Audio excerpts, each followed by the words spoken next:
नहीं, कुछ नहीं, अब कुछ नहीं पढ़ाया जाएगा, जो पढ़ाया जा रहा है वो पढ़िए।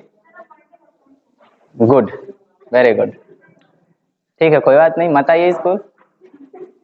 कौन कह रहा है ये स्कूल? नंबर खत्म, नंबर है आप लोग का फिनिश।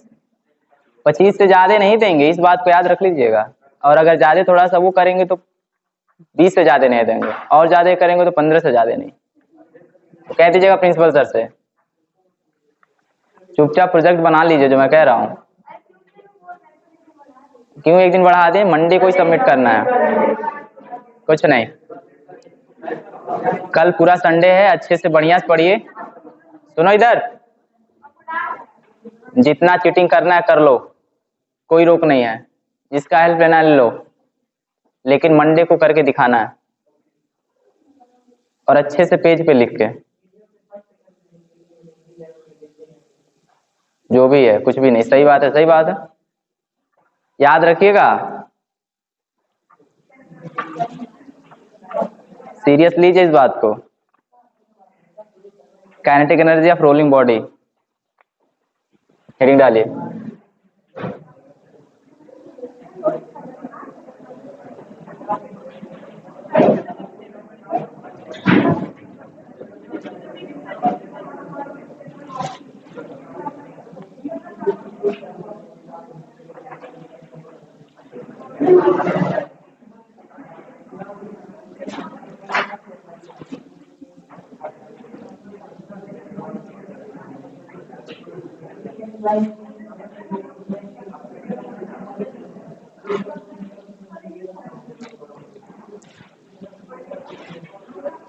देख लीजिए, सुन लीजिए, दिस इज लास्ट टॉपिक, और इसको हमको बहुत अच्छे से समझना। ये जो टॉपिक है यही आपके मेंस के करीब का है और नीट उट के करीब का है, इसी का बस। और बाकी जितना टॉपिक था सब लोग इसको सॉल्व करने के लिए पढ़ रहे थे, इसी टॉपिक को सॉल्व करने के लिए पढ़ा जा रहा था, समझ लीजिए यही है ये मैं, क्योंकि इसी से क्वेश्चन अच्छे खासे एग्जामिनेशन में आते भी हैं, करेक्ट। इससे पहले भी आ सकता है मोमेंटम कंजर्वेशन पर, बट ये टॉपिक है जिसको हमको बहुत ही अच्छे से समझ लेना है, पढ़ लेना है, क्या क्या चीजें हैं। तो रेडियस ऑफ जायरेशन की बात क्लियर हो गई ना, कैसे निकालते हैं, क्या होता है। mk² is equal to moment of inertia, moment of inertia about centre of mass, ये चीजें थी। अब जैसे हमें ये देखना है कि देखो हमें यहाँ पे दो चीजें फाइंड करनी रहती है कि what is the velocity at the point at the end of the edge, इसको कहते हैं वेज शेप, इसका इंक्लाइंड प्लेन तुमको पता ही है।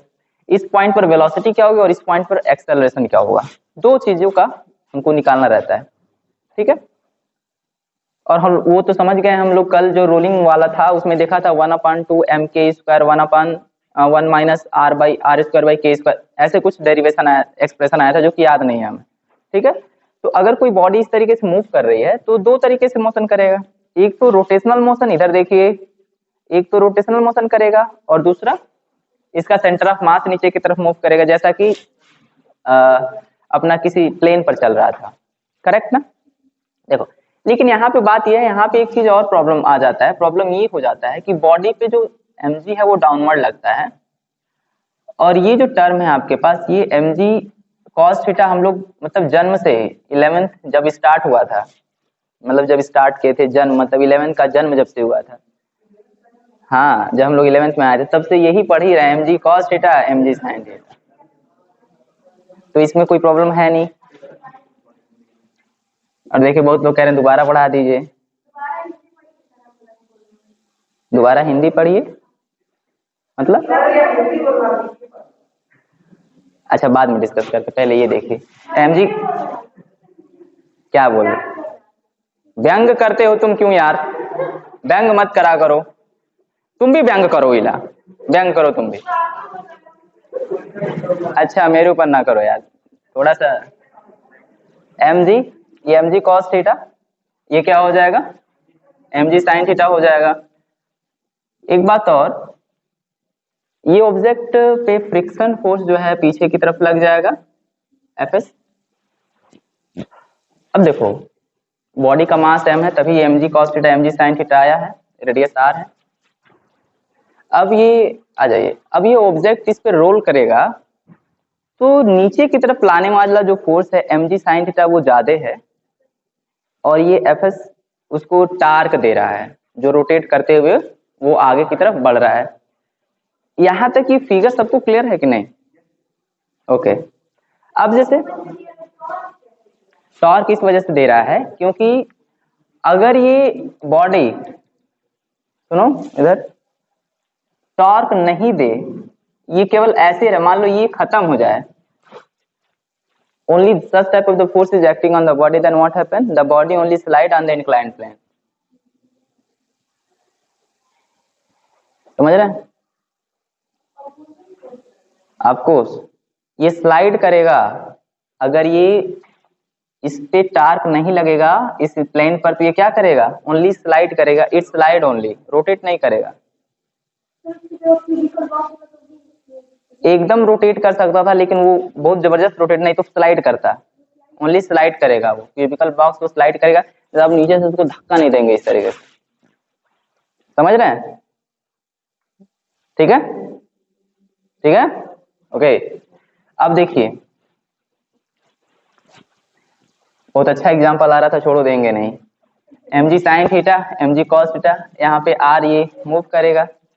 अब बात ये है कि यहाँ पर ये जो ऑब्जेक्ट है, देखो वो नॉर्मल सी बातें होती हैं जो बार बार मैं कहते आता हूँ कि ये कोई ऑब्जेक्ट है, इस पे फोर्स लग रहा है F1 इधर की तरफ, इस पे लग रहा है F2, मोशन इधर की तरफ हो रही है, इसका मतलब F1 is greater than F2, तो रिजल्टेंट कुछ होगा, तो वो F1 minus F2 is equal to ma, यानी जो इसका रिजल्टेंट वैल्यू आती है, ये ना इक्वेशन ऑफ मोशन लिखना होता है यहाँ पे। तो उसी तरीके से बॉडी जो है इस पे मूव कर रही है तो mg, ये तो कैंसिल, ये दोनों को डिवाइड कर दिया, mg sin थीटा, फोर्स हमारा डाउनवर्ड कर रहा है, fs उसको रोक रहा है, तो क्या हो जाएगा, हम इक्वेशन ऑफ मोशन लिखें तो mg sin theta minus fs is equal to mass into acceleration of the body. ये किस बॉडी से मूव करेगा, किस एक्सेलरेशन से? इधर आ जाइए श्रेया, यहाँ पे बैठ जाइए इन लोगों के सीट में। Okay good. क्या हुआ? ए सही है, सही है, बट कोई बात नहीं, राइट ना? क्या? अच्छा, हाँ, आ जाओ यहाँ, आ जाओ यहाँ, आ जाओ यहाँ, आ जाओ, चलो कोई नहीं, यहाँ आओ, यहाँ आओ। हाइट ठीक है,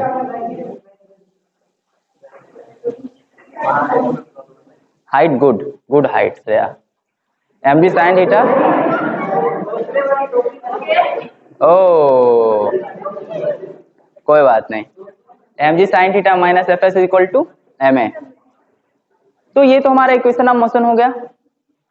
अब बात ये है यार, प्रॉब्लम ये हो जाती है कि हमको a की वैल्यू निकालनी है, mg sin थीटा पता है, फ्रिक्शन पता नहीं है,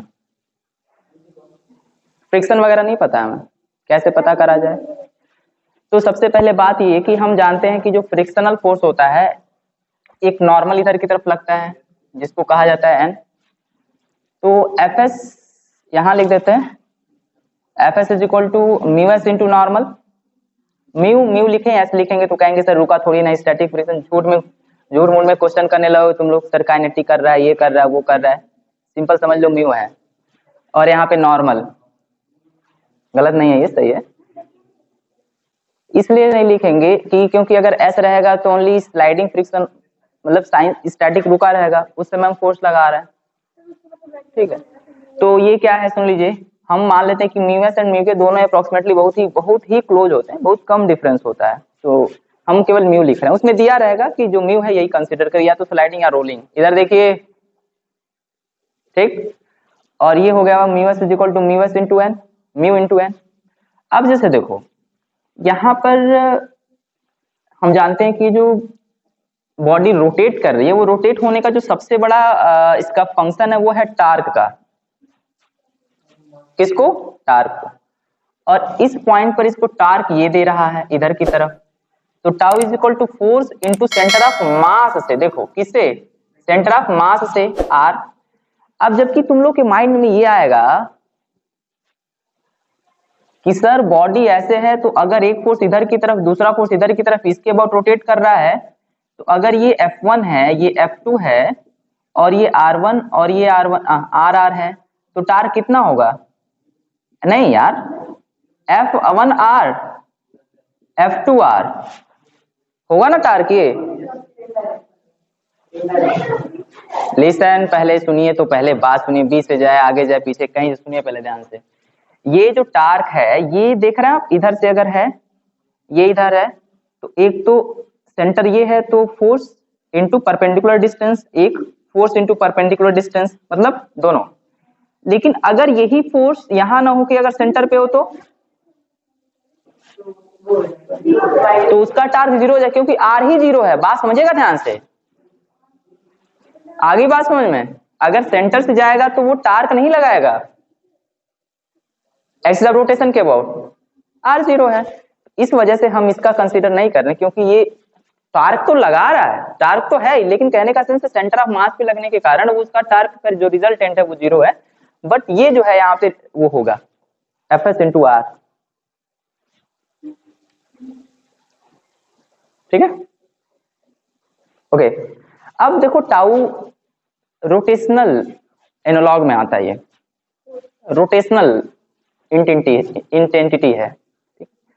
तो टाउ इज इक्वल टू एक फॉर्मूला होता है आई इंटू अल्फा ना, moment of inertia and what alpha, यानी एंगुलर वेलोसिटी। जैसे कि टाउ एंगुलर एक्सेलरेशन, टाउ क्या फोर्स है, तो फोर्स इज इक्वल टू क्या होता है मास इंटू एक्सेलरेशन। उसी तरीके से टाउ जो है हमारे पास moment of inertia into angular acceleration, तो टाउ इक्वल टू होता है, अच्छा यहाँ पे कटाई चढ़ाई चल रहा है क्या, ओ टाउ आई इंटू अल्फा, जैसा कि हम जानते हैं रोटेशनल एनालॉग है ये, और f s into r. Okay, देखिए यहाँ पे आई मोमेंट ऑफ इनर्शिया इस बॉडी का हम निकाल सकते हैं, ये भी निकाल सकते हैं, एफ हमको ये पता है कर लेंगे, आर पता है, बॉडी का रेडियस मेजर करके बता देंगे कि रेडियस ये है, आई कितने स्पीड से घूम रहा है ये पता कर लेंगे, एक्सेलरेशन, और आगे हमारे पास एफ एस। एफ एस की वैल्यू हमने यहाँ से इजिली क्या कर दिया, निकाल दिया। अच्छा, इस एफ एस को निकालने के लिए हमको रोटेशनल एनालॉग यूज करना पड़ रहा है, ऐसा क्यों? अर्चना प्रजापति बताएगी।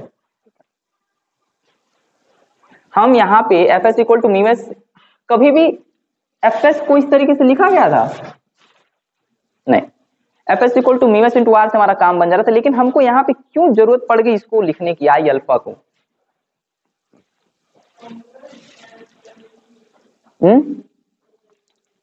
ठीक है, और कोई कुछ बताएगा?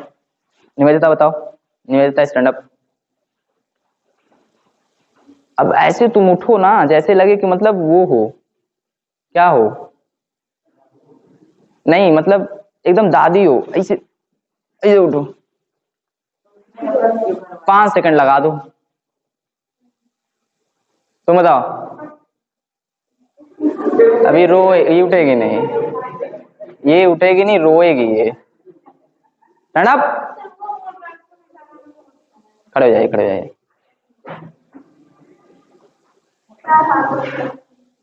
खड़े जाइए, ईला खड़े जाओ। अरे यार 4 बार कहना पड़ता है इसको, खड़े जाओ।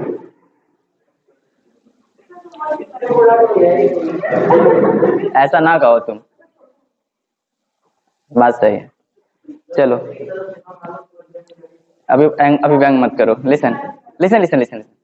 हम यहाँ पे एफ एस की वैल्यू निकाल रहे हैं, तो वो कह रही कि सर वो रोटेशन वाला आ रहा है, तो हम यहाँ पे आई अल्फा लिख रहे हैं। आप लोग का कोई राय है इस पे? ये तो बात सही, आपका हमेशा कंसंट्रेशन मार्क्स को होता है, क्यों पढ़ रहे हैं, मार्क्स मिलेगा। गुड, तुम बताओ निवेदिता, तुम्हारा कोई है कि हमको प्रूफ करना था हमने ऐसा किया? बढ़ना चाह रहे हैं? ओके, एक मिनट, खड़े जाइए। आलोक बताइए। अरे मतलब ये तो कैसे हुआ ये समझ में आ रहा है, लेकिन क्यों ऐसा किया यार ये नहीं समझ में आ रहा है। अल्फा क्यों ले रहे हैं एफ एस को?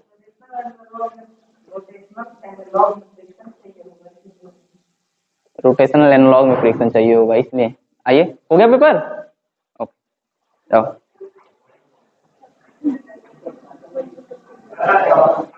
कौन सा पेपर हुआ? हाँ, फिजिक्स,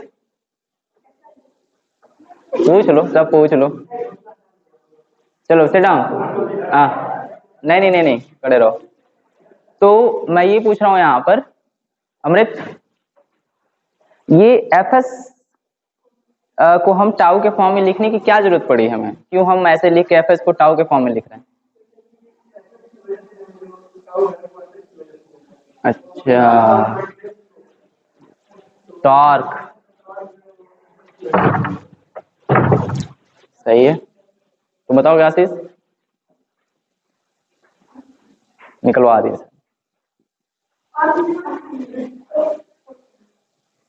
हमारी मर्जी। ज्योति, डिस्क्रिमिनेशन मैं नहीं करता हूं।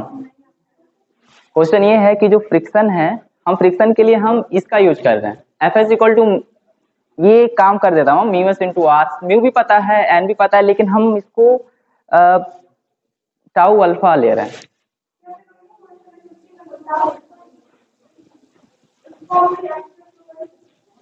बाकी दोनों सही बोल रहे हो। ठीक है, बैठ जाइए, बताते हैं। Sit down, sit down.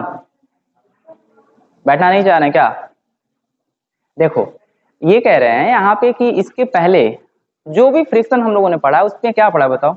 कभी पढ़ा है रोलिंग फ्रिक्शन?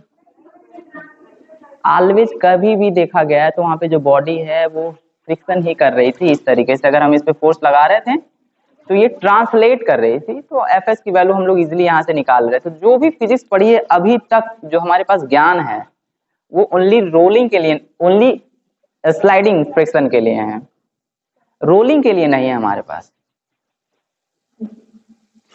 तो इस समय हमारे पास ये जो स्लाइडिंग फ्रिक्शन है ही नहीं। यहाँ पे बॉडी रोल कर रही है और रोल करने से जो टॉर्क पैदा हो रहा है वो टॉर्क उसको दे रहा है हमारे पास फ्रिक्शन, फ्रिक्शन टॉर्क की वजह से। तो ये फ्रिक्शन जो है स्टैटिक फ्रिक्शन भी नहीं है, डायनेमिक क्या कहते हैं, काइनेटिक फ्रिक्शन भी नहीं है, ये टॉर्क वाला फ्रिक्शन। देखो, मतलब इसको कहा जा सकता है कि ये क्या, ये स्लाइड कर रहा है, एफ एस है, म्यू के है नहीं, कोई नहीं। तो यहाँ पे हमको एक अजीब तरीके का फ्रिक्शन है और इसका क्या नाम है, रोलिंग ही हो सकता है। अब सुनो, अब क्या नाम है, यहाँ पर जो एफ एस है इसकी वैल्यू ना इससे दिया जा सकता है ना म्यू के वाले से दिया जा सकता है। इस वजह से हमें इसको किसके फॉर्म में चेंज करना पड़ा है, टार के फॉर्म में। और डेरिवेशन करना है हमको, तब तो ये जरूरत था ही। ठीक है, तो डेरिवेशन के लिए तो चाहिए था, लेकिन क्या मतलब था समझ में आ गई बात है? ओके, तो एफ एस क्या हुआ? अच्छा देखो, कौन कौन कहा है नहीं, आलो खड़े जाओ। अगर हम इसे फोर्स लगा रहे हैं, ठीक है, तो किधर की तरफ वर्क करेगा, किधर की तरफ फोर्स, फ्रिक्शन किधर की तरफ लाएगा, इधर की तरफ। ये बॉडी मूव नहीं कर रही है, अभी रेस्ट में है, हमने फोर्स लाया एफ और एक एफ एस फ्रिक्शन यहाँ पे जनरेट हो जाएगा। ठीक है, एफ एस के लिए हम लिख देते हैं mu s into n, normal reaction. और अगर कोई ऑब्जेक्ट है यहाँ पे फोर्स लगाया और ये मूव कर गया, यहाँ से यहाँ तक चला आया, तो यहाँ पे जस्ट ये फोर्स एफ एस जो है वो कन्वर्ट हो जाता है किस में, एफ के में। एफ के का फॉर्मूला क्या होता है लोग बताओ तो, म्यू के इंटू नॉर्मल रिएक्शन एफ के, दैट इज एफ। क्या हमने अभी जो भी हमने पढ़ा था रोलिंग की बात करें तो रोलिंग एक बेरिंग था, बेरिंग के अंदर इस तरीके से था, और बस हमने पढ़ लिया था कि भाई बेरिंग यूज करने से फ्रिक्शन की वैल्यू हो जाती है कम, बस। जब हम बहुत बड़ा इंजीनियरिंग पढ़ेंगे, मैकेनिकल इंजीनियरिंग पढ़ेंगे, तो वहां पे बेरिंग कैसे वर्क करता है, कितना स्ट्रेंथ होना चाहिए, क्या क्या होना चाहिए, कितना लुब्रिकेंट यूज करेंगे हम, तो वो सब चीजें पढ़ेंगे हम। लेकिन यहाँ पे बस हमको यही बताया गया था कि फ्रिक्शन बहुत कम हो जाता है, करेक्ट ना? लेकिन कभी इसके बारे में फिजिक्स नहीं करा था। इसमें कौन सा फ्रिक्शन थोड़ा सा उससे मैच कर रहा है, नॉर्मल सी बात है। और इसका हमने मैथमेटिक्स पढ़ा ही नहीं, तो इसको और इसको यूज कैसे कर सकते हैं, समझी? आया तुमको समझ में? लेट आदमी नहीं आता तुरंत समझ में कोई भी चीज एक बार में, ठीक है, ये बात थी। इसलिए हमने म्यूको को एफ एस ले लिया। ये f s equal to I into alpha बहुत इजीली हम निकाल सकते हैं किसी भी रोटेशनल बॉडी के लिए, इसीलिए उसको उस टर्म में लिख दिया गया, F s into are I into alpha. अब देखो हमको हमारा टारगेट क्या है बताइए, जल्दी बोलो।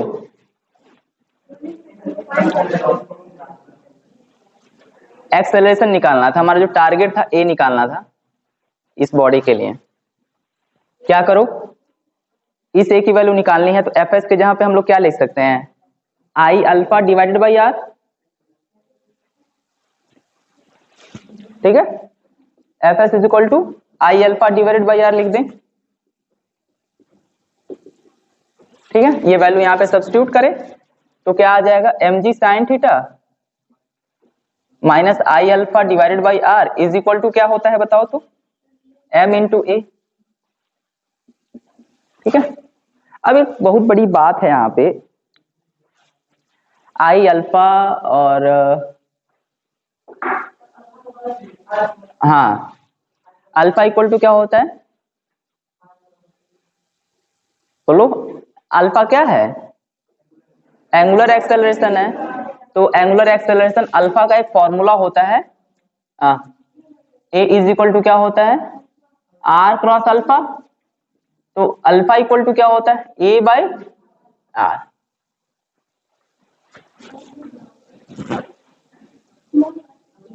हाँ सही है, ए बाई स्मॉल आर है, वो कैपिटल ये दिमाग में चल रहा है। तो यहाँ पे जो एंगुलर एक्सेलरेशन है, इस बॉडी का एक्सेलरेशन तो ये वाला है ऐसे, ठीक है। और यहाँ पे देखो, सॉरी सॉरी सॉरी, यहाँ पे ए इस जो है यहाँ पे अल्फा की अगर हम बात करें तो m ji sine theta minus I alpha, देखो अल्फा ए डिवाइड बाई, यहाँ पे आर तो कैपिटल है और पहले से आर है, और यहाँ पे एम ए, नहीं जैसे फॉर्मूला होता है ये, लेकिन यहाँ पे देखो किसकी बात हो रही है, इस बॉडी की बात हो रही है, तो इसका रेडियस आर है ना, इस वजह से, ठीक है। अब जैसे सुनो, यहाँ पर m ji sine theta minus I alpha a by are square is equal to m a, इसको कर इधर ट्रांसफर, जब इसको इधर अच्छा ट्रांसफर कर लें क्या, चलो कर लें transfer, M A minus I alpha by I A by are square, sorry plus A काम। अच्छा सुनो, एक और चीज यहाँ पे थोड़ा सा इनबिल्ट करना है, देखो थोड़ा सा चीजें, कुछ चीजें हमें माननी पड़ जाती है और कुछ चीजें होती हैं कंफ्यूजन वाली चीजें। ये समझ में आ रहा है ना कैसे हुआ है, बस ट्रांसफर किया और कुछ नहीं। यहाँ पे फिजिक्स क्या होता है, जो कि फिजिक्स आइंस्टीन की, तुम लोग जो रिसर्च पेपर देखोगे, एक बार हम लोग क्लास कर रहे थे यूनिवर्सिटी में, तो सर ने बताया कि आइंस्टीन का जो रिसर्च पेपर, आरकेटी नाम है सर का, प्रोफेसर आरकेटी सर, हाथी की तरह खूब हट्टे कट्टे आदमी, एकदम मोटे से, खूब लंबे से, गेट में आ जाएंगे वो, यूनिवर्सिटी का गेट उतना बड़ा उतना चौड़ा बन, तुम लोग ऐसा करना ना, बीएचयू डीयू जेएनयू निकालना बढ़िया से, कोई छोटे मोटे यूनिवर्सिटी में नहीं पढ़ना, डीडीयू ठीक है तब भी हमारे लिए ठीक है, अच्छा खासा पढ़ो और जबरदस्त यूनिवर्सिटी में एडमिशन लो, आईआईटी वगैरह में, एनडीए वनडीए निकालो, कोई बात नहीं, एकदम दो, कॉमन एंट्रेंस टेस्ट दो, क्या कह रहा है, जो रहे वही दो, बहुत अच्छी बात है, गधे लड़के पहुंच जा रहे थे, चीटिंग करवा ले, नहीं जाएंगे, चलो। तो वहां बहुत अच्छे, जो वहां देखोगे ना, तुम लोग के अंदर का जितना वो चिड़चिड़ापन होता है, गुस्सा वालापन होता है, नाटकी, सब खत्म हो जाता है प्रोफेसरों के सामने। पढ़ाते नहीं है डीडीयू में, कम पढ़ाते हैं, बहुत कम,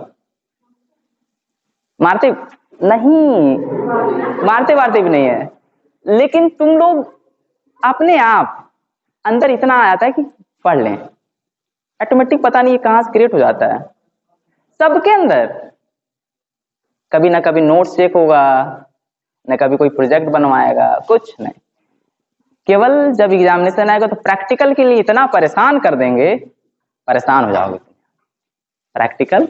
और कभी कभी कोई काम दे दिया गया कि ये प्रोजेक्ट बना के लाना, तो उसके लिए कॉपी बनाइए मत बनाइए, घूमिए ना, क्लास करिए, नो मैटर, अटेंडेंस दे दीजिए, बस क्लास में सो जाइए, क्लास चलता रहे पीछे से भाग जाइए लेकिन वहां आप खुद पढ़ने लगते, तो खुद सिंसियर हो जा, पता नहीं कैसे ये आ जाता है, ये टाइम है ना, यही कहते हैं। और वहां पे इतना रिस्पेक्ट प्रोफेसरों को देते हैं लोग, उन लोग खुद दिए हैं, क्योंकि जब आप वहां जाओगे ना तो पहले से देखोगे कि कितना उनका रिस्पेक्ट है, तो आपको जबरदस्ती उसके वहां ढलना पड़ जाता है, उसमें ज्ञान वास्तव में होता है उन लोगों के पास, एक्चुअल में देखो जब छोटे बच्चे होते हैं ना, 9th वाले बच्चे, 10th वाले बच्चे, 8 वाले में मान लो हम लोग पढ़ाएं तो वो लोग कहेंगे साइंस ही तो है राम। 12 वाले मतलब समझते हैं कि सर क्या जानते हैं। ग्रेजुएशन में पढ़ाया तो वो लोग समझेंगे हाँ सर मतलब जानते हैं। 9th वाले बच्चों से कहोगे फिजिक्स ही तो है यार, क्या राम। 10th में भी वही चलता है। पता चलता है जब आप टीचरों को जानते हैं कि क्या नॉलेज क्या है, वैल्यू पता चलती है जब हायर लेवल मास्टर साइंस में जब जाएंगे आप, मास्टर साइंस से ग्रेजुएशन चाहे बीटेक एमटेक करेंगे तो वहां पे जो टीचर होगा तो वहां पे उनके नॉलेज का पता चलता है हाँ यार टीचर है। वो चीजें जो पढ़ के आप जबरदस्ती समझने की कोशिश करते हो, जब नहीं समझ पाते हो तो टीचर उस पर जो रिसर्च किया रहता है तो वो बताता है तो समझ में चीजें आ जाती है। तो वहां पे ऑटोमेटिकली उनके लिए नॉलेज पैदा हो जाता है अंदर से। रिस्पेक्ट, हाँ सॉरी नॉलेज कह रहे थे, रेस्पेक्ट। तो ये चीजें अपने आप आ जाती हैं। ट्रिपल एम में बहुत जबरदस्त टीचर है। अरे इंफॉर्मेशन टेक करके कुछ होगा, triple IT, triple M Madan Mohan Malaviya है, ठीक है। तो ट्रिपल आईटी के बारे में पता नहीं, चेक करके बता दूंगा मैं कल अच्छे से। बात समझ रहे हैं? तो अगर प्रोफेसर वगैरह बनना है ट्रिपल एम वगैरह में तो मतलब उसके लिए बहुत अच्छे से पढ़ना पड़ता है। मालवीय इंजीनियरिंग कॉलेज में मतलब प्रोफेसर बनना है तो मालवीय में जरूरी नहीं है पढ़े कि मालवीय में बनने के लिए कहीं और पढ़ना पड़ेगा, आईआईटी में पढ़ लीजिए। लेकिन रिसर्च और पीएचडी आप कितनी अच्छी होनी चाहिए, जिसमें आइंस्टीन का पेपर छपा था, जो मतलब नहीं उतना ज्यादा हाई फाई हो गया, मतलब कहीं अच्छे एजेंट छपा होना चाहिए। देखिए मैं बता ये रहा था कि आइंस्टाइन का जो पेपर था, एक बार सर बता रहे थे आरकेटी सर कि उनका स्पेशल थ्योरी ऑफ रिलेटिविटी, कहा जा रहा था कि फिजिक्स खत्म है, फिजिक्स में आगे अब कुछ खोज करने के लिए रहा ही नहीं गया है। तो आइंस्टाइन ने एक थ्योरी दिया, कहा कि जब किसी भी ऑब्जेक्ट का स्पीड ऑफ लाइट के करस्पॉन्डिंग हो जाता है तो वहां पे ये जो थ्योरी एग्जिस्ट करती है न्यूटन वाली, वो डेविएट हो जाती है, वो फॉलो ही नहीं करता है। तो अनसर्टेनिटी प्रिंसिपल आ जाती है वहां पे एक, सॉरी वहां पे एक स्पेशल थियरी ऑफ रिलेटिविटी आ जाती है। रिलेटिविटी वाली जो थियरी हम पढ़ते हैं वो नहीं, स्पेशल थियरी आ जाती है। तो आप लोगों ने पढ़ा होगा mass construction m is equal to M not divided by under root 1 minus V square by C square, ये फॉर्मूला देखो पढ़ा होगा, कहीं थोड़ा बहुत आया होगा ध्यान से। तो variation in mass with velocity है ये, ठीक है। लेंथ कंट्रैक्शन का, टाइम डायलेशन का, मास का, इस तरीके से बहुत ढेर सारे फॉर्मूले आइंस्टीन ने बताया। उन्होंने थियरी ज्यादा नहीं लिखा है, उन्हें उनका 20 पेज का रिसर्च पेपर था, 20 पेज का 21 के करीब का पेपर था। उन्हें थियरी लिखी ही नहीं ज्यादा, उन्होंने कैलकुलेशन ज्यादा किया ही नहीं, जितना हम लोग कैलकुलेशन करते हैं वो सब किया ही नहीं, बस स्टेटमेंट लिखा है, वर्ड लिखा गया उसमें, ये होता है ऐसे होता है ये, और उनको मैथमेटाइज्ड किया है कुछ लोगों ने। उनकी थियरी बस लिखा गया है जिस तरीके से स्टोरी लिखते हैं, थोड़ा बहुत मैथमेटिक्स है, ऐसा नहीं कि एकदम मैथमेटिक्स नहीं है, लेकिन थियरी लिखी गई, ठीक है। तो फिजिक्स मैथमेटिक्स नहीं है, फिजिक्स कॉन्सेप्ट है, बट हमें क्या करना है उस कॉन्सेप्ट को मैथमेटिक्स, जो फिजिक्स का लैंग्वेज है वो मैथमेटिक्स है, mathematics is the language of physics. बहुत सारे साइंटिस्ट कह दिए हैं ये, बात तो मानना ही है हमें, तो इसीलिए मैथमेटिक्स आना चाहिए। और ये फिजिक्स का जो कॉन्सेप्ट है उसको जहां जहां यूज हो वो हमें चीजें समझनी चाहिए। तो देखो यहाँ पे फिजिक्स का कॉन्सेप्ट है, यहां पर आई मोमेंट ऑफ इनर्शिया, ठीक है।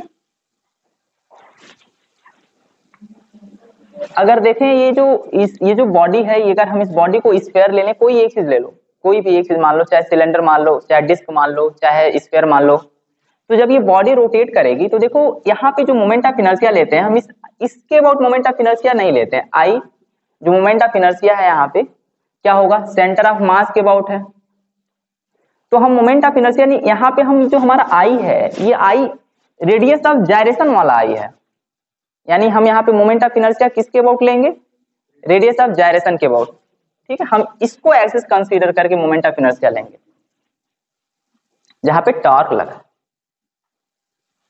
यहां पर जब हम देखेंगे तो मोमेंट ऑफ इनर्शिया हमारे पास क्या होता है बताओ, एम के स्क्वायर रेडियस, अगर हम इसको रेडियस ऑफ जायरेशन वाला कहें तो एम के स्क्वायर इज इक्वल टू आई होगा, आई सी एम, सुनो पहले ध्यान से, आई सेंटर ऑफ मास के अबाउट जो है ये होता है ना एम के स्क्वायर, तो यहाँ पे आई सेंटर ऑफ मास है, तो यहाँ पे हमको जो आर चाहिए, ये जो आई आर चाहिए हमें, वो ये कंसीडर करते हैं। आईसीएम एम एम के स्क्वायर रखते हैं, याद रखेंगे हम यहाँ पे। अगर हम आई सेंटर ऑफ मास के अबाउट रखेंगे तो हम यहाँ पे ये बस सीधे सीधे आई सेंटर ऑफ मास वाली वैल्यू नहीं रख देंगे, हम इसको इस फॉर्म में लिखते हैं, ठीक है, रेडियस ऑफ जायरेशन के फॉर्म में, याद रखेंगे हम प्लीज। देखो अब ये ऐसा क्यों कहा जाता है इसका मैंने खोजा, सही बताया हम तो बहुत ही एग्जैक्ट वैल्यू नहीं मिली, हमने कई बुक पढ़ी, क्यों वाई, रजनी हॉलिडे भी देखा, एनसीईआरटी देखा, एस सी वर्मा सर का भी देखा, शायद हम पढ़ नहीं पाए, शायद हम ज्ञान नहीं है, ठीक है। लेकिन हम याद रखेंगे ये कि यहाँ पे जो आई सेंटर ऑफ मास है वहां पे हम एम के स्क्वायर रखेंगे, क्या लिखेंगे, एम के स्क्वायर, वो यानी रेडियस ऑफ जायरेशन रखेंगे, ये याद कर लेंगे हम, याद करने में क्या ज्यादा, थोड़ा सा हमको, तुम लोग को समझ में आएगा तो बता देना, मैं भी जान जाऊंगा, और मुझे आएगा तो मैं तुम लोग को बता दूंगा, ठीक है ईसा, ठीक है, जाओ पढ़ो बढ़िया से, हमको बताना रेडियस ऑफ जायरेशन।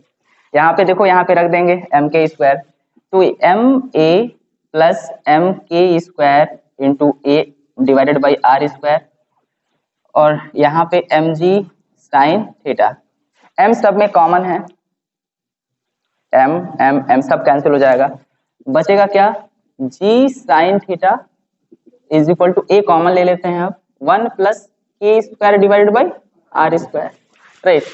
अब ए की वैल्यू देखो,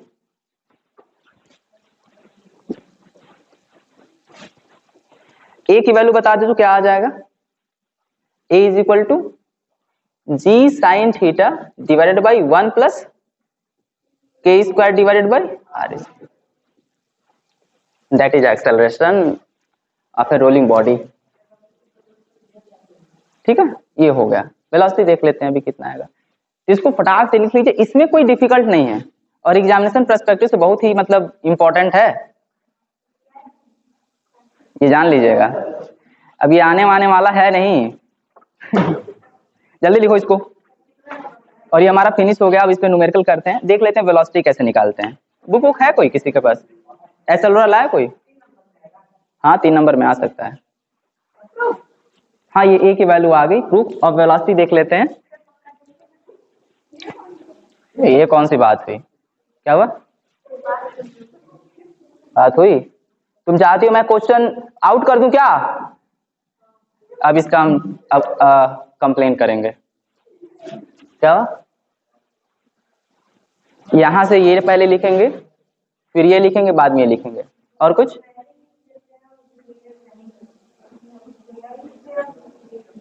जा रहे हैं रेस करने हम, जल्दी लिखिए तब। अच्छा बुक लाया कोई एसएलआर वगैरह, अरे यार केमिस्ट्री तुम ना दो, केमिस्ट्री दे रही हैं, बहुत केमिस्ट्री पढ़ रही हैं,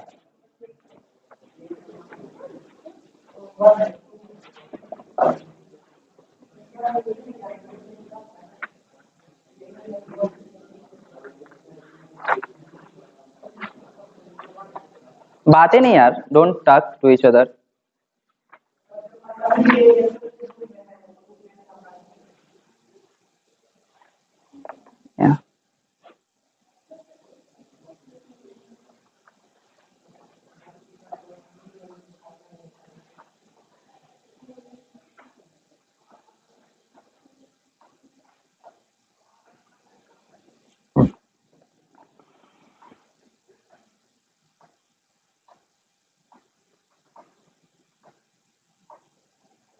ओके हो गया।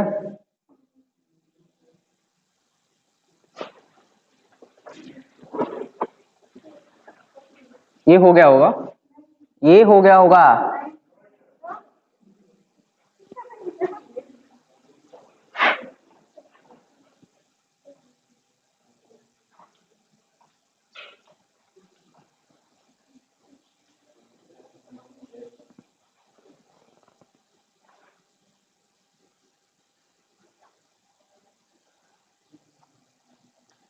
जल्दी लिखो, वेलोसिटी बता दें फटाक से।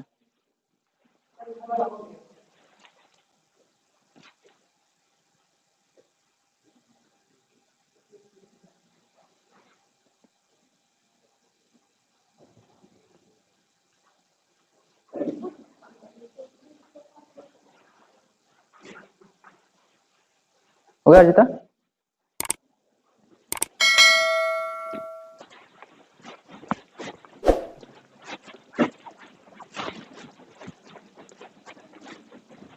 देखो ऑब्जेक्ट सेम वही ऑब्जेक्ट है, एम जी तो लग ही रहा है, ये एम जी कॉस थीटा है और ये क्या है एम जी साइन थीटा। बॉडी यहां से यहां आ जा रही है, तो एक बात बताइए, यहां पर अगर बॉडी है, इसका मास m है, तो यहां पर इसका हाइट h है अर्थ सरफेस से, और ये रुका हुआ है, तो यहां पे इसका स्पीड क्या होगा, 0। यानी अगर हम काइनेटिक एनर्जी कंजर्वेशन की पोटेंशियल एनर्जी कंजर्वेशन की बात करें, तो ओनली इसके पास क्या है, पोटेंशियल एनर्जी। पॉइंट ए पर, अगर इस पॉइंट को ए कहें, इसको बी कहते हैं, तो इस पॉइंट ए पर ओनली पोटेंशियल एनर्जी है, और जो किसके इक्वल है, mgh के इक्वल है। और पॉइंट बी पर इस बॉडी अगर अर्थ सरफेस पे आ जा रही है, ठीक है ना, तो पोटेंशियल एनर्जी तो 0 है। देखो भाई मैं बता दूं, इसका हाइट h, अगर इसका रेडियस भी कंसीडर करेंगे r, तो यहाँ पे mgh प्लस r हो जाएगा। तुम लोग बात समझ रहे हो जो मैं बोल रहा हूँ, बहुत प्रिसाइज तरीके से करा जाए तो यहाँ पे जो हाइट इसका, इस मान लीजिए हमारा सरफेस यहाँ से स्टार्ट हो रहा है, ये इसका रेडियस ले लें r, तो हाइट यहाँ तक का जो है वो h है, तो h प्लस आर ई, तो m g h plus r e. तो इतना ज्यादा प्रिसाइज जाएंगे ना तो हो जाएगा, गड़बड़ नहीं है। But m g h h plus r, लेकिन हम मतलब एज्यूम कर रहे हैं जो रेडियस बहुत बहुत बहुत छोटा है, हम लोग पॉइंट ऑब्जेक्ट ले रहे हैं। क्या ले रहे हैं, पॉइंट ऑब्जेक्ट, मतलब रोटेशन तो करेगा ही, बात समझ रहे हो ना। तो यहाँ पर mgh है इसकी पोटेंशियल एनर्जी, ठीक है। अब देखो क्या है, जब बॉडी यहाँ से यहाँ तक आएगा तो इसके पास यहाँ पे पोटेंशियल एनर्जी तो 0 हो जाएगी, लेकिन काइनेटिक एनर्जी होगी, तो kinetic energy mv square upon r होगा।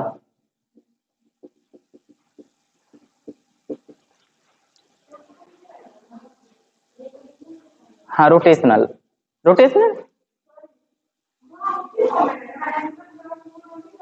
यानी ओनली ये रहेगा 1/2 m i ओमेगा स्क्वायर रहेगा, केवल दोनों रहेगा।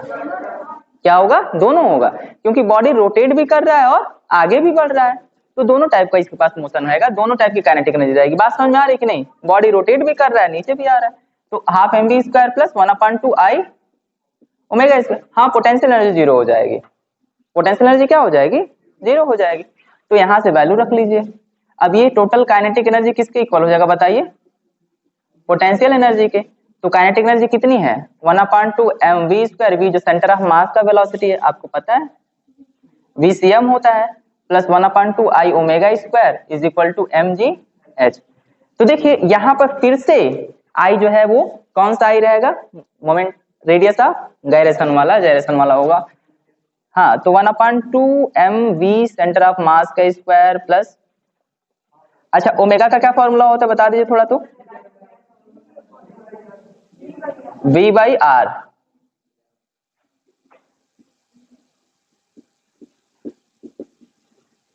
हाँ हाँ लोग जो लास्ट टाइम डिराइव किया गया था वही है, सिमिलर। देखो ध्यान दो इधर, यहाँ पर हमको m जैसे i है, हम यहाँ पे क्या लिख लें बताओ, 1/2 m v centre of mass का square plus 1/2 m k square into v centre of mass का square divided by r square is equal to mgh। सभी टर्म में m है यहाँ पर, यहाँ m कहाँ कॉमन करके, ठीक, और इन दोनों में vcm है, तो vcm डिवाइडेड बाई 2, तो vcm को कॉमन ले लें अभी, बाई 2 ले लेते हैं, चलिए यहाँ पे बचेगा 1, और यहाँ पे क्या आ जाएगा k square by r square is equal to gh। तो vcm इज इक्वल टू क्या आ जाएगा, 2gh divided by 1 plus k square by r square,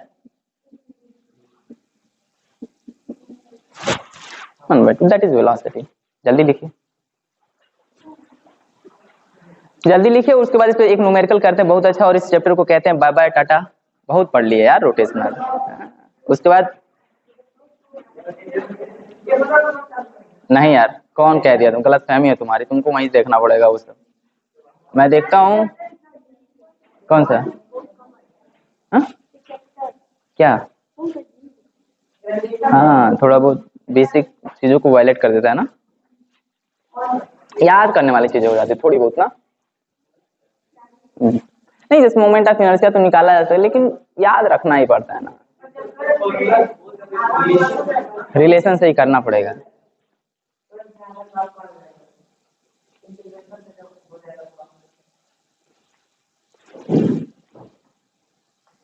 लिख लिए?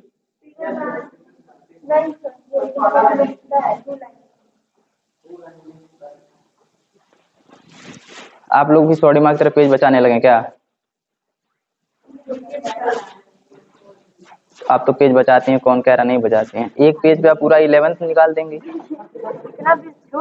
ओह हाँ, गुड, बहुत जबरदस्त लिखती है।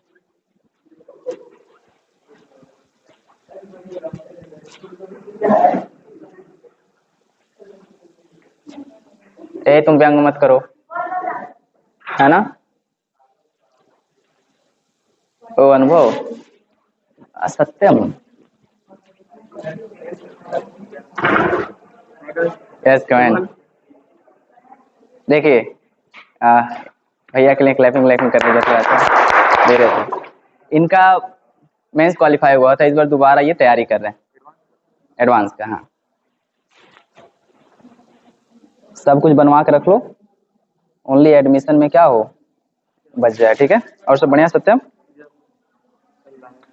कहाँ तैयारी वगैरह कर रहे हो? कहाँ गोरखपुर हो? घर पे ज्वाइन किए हो? बहुत बढ़िया। टेस्ट वगैरह दे रहे हो अच्छे से? तो उसको पढ़ाओ दिव्यांशु को यार। नहीं लगता है पढ़ाई, बहुत वीक है।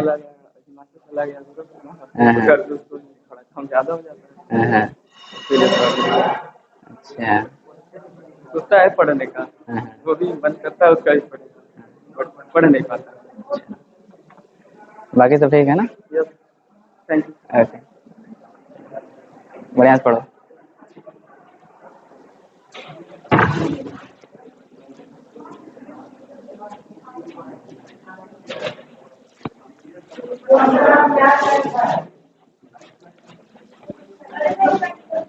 लिसन, सुनो,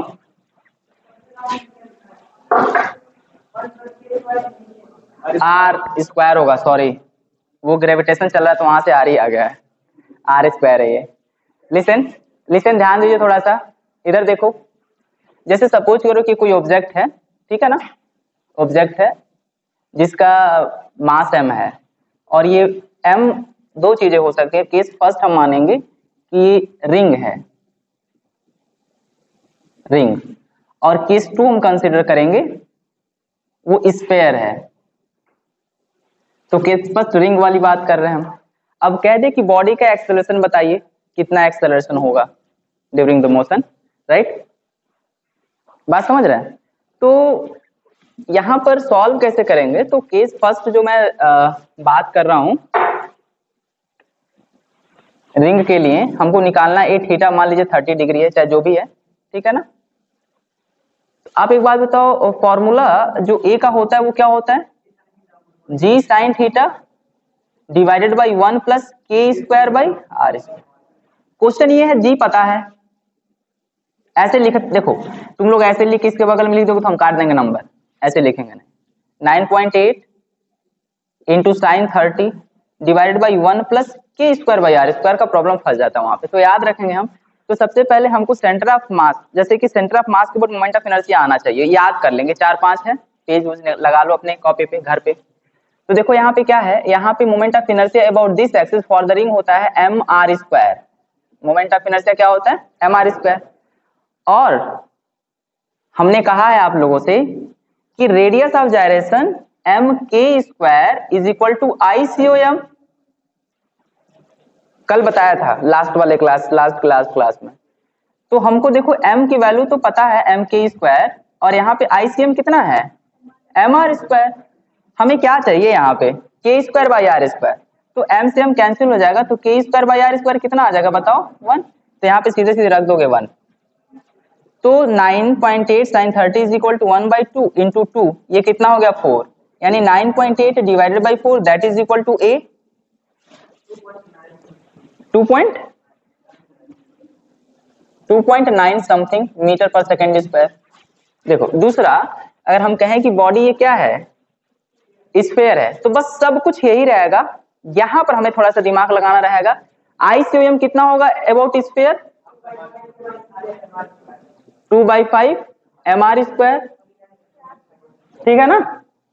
और याद है तो बहुत बढ़िया, यहाँ पे फिर से m के स्क्वायर हो जाएगा 2/5 mr स्क्वायर। m से m बस एक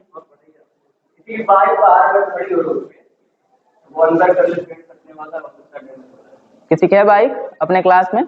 नहीं, जाए आदित्य। तो m k square equal to mr square, m से m कैंसिल हो गया, k square divided by r square is equal to 2m। तो g की वैल्यू कितनी आ जाएगी, a की वैल्यू कितनी आ जाएगी? 9.8 साइन 30 डिवाइडेड बाई 1 प्लस 2/5। अब यहाँ पे 5 9.8 इंटू 1/2 डिवाइडेड बाई 1 प्लस 2/5। अब इसको ऐड कर लोगे, इजी है, कर लेते हैं। 9.8 डिवाइडेड बाई 2 डिवाइडेड बाई 7/5, इसका करेंगे मल्टीप्लाई, इसमें नीचे ये आ गया, 2 ऊपर सबसे ऊपर जाएगा यहाँ पे, तो 9/8 इंटू 5/14 कितना आया शिवम? कितना आया? 0.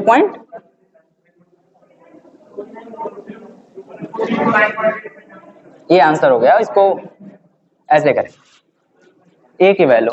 इसी तरीके से वेलोसिटी निकाल देना। स्फीयर के लिए हाइट यहाँ पे कंसीडर कर लोगे, ये 10 मीटर की ऊंचाई पर है।